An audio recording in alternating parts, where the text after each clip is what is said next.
இந்த ராமநாதபுரம் மாவட்டம் வறட்சி நிறைந்த மாவட்டம். விவசாய பெருமக்கள், விவசாய தொழிலாளிகள் 70% பேர் இதில் ஈடுபட்டிருக்கிறாங்க.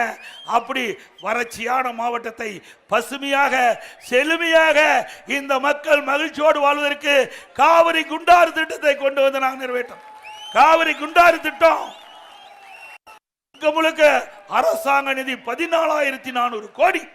14,400 கோடியில ஒரே திட்டம் காவிரி குண்டாறு திட்டம்.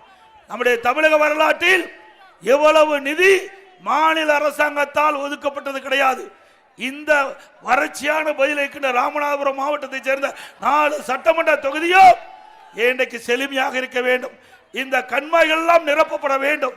ராமநாதபுரம் மாவட்டத்தில் இருக்கின்ற கண்மாய் அத்தனையும் வழி நீர் நிரப்புவதற்காக காவிரி குண்டார் திட்டத்தை முதற்கட்டமாக 700 கோடி கொடுத்து புதுக்கோட்டையில் அந்த திட்டத்தை நான் துவக்கி வச்சேன். விடியா திமுக அரசு வந்த பிறகு வேண்டும் என்ற திட்டமிட்டு இது மிகப்பெரிய திட்டம். இந்த திட்டம் நடைமுறைக்கு வந்துவிட்டால் அண்ணா திமுகவுக்கு பேர் வந்துடும் என்று திட்டத்தை அப்படியே கைவிட்டுட்டாங்க.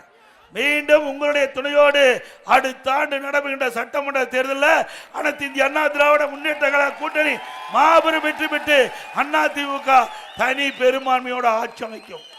அப்பொழுது திராவிட முன்னேற்ற கழகம் கைவிடப்பட்ட காவிரி குண்டார் திட்டத்தை மீண்டும் அண்ணா திமுக செயல்படுத்தி இந்த ராமநாதபுரம் மாவட்டம் கரும்பும் மஞ்சளும் வாழையும் நெல்லும் செழித்து வளரக்கூடிய பூமியாக மாற்றுவோம்.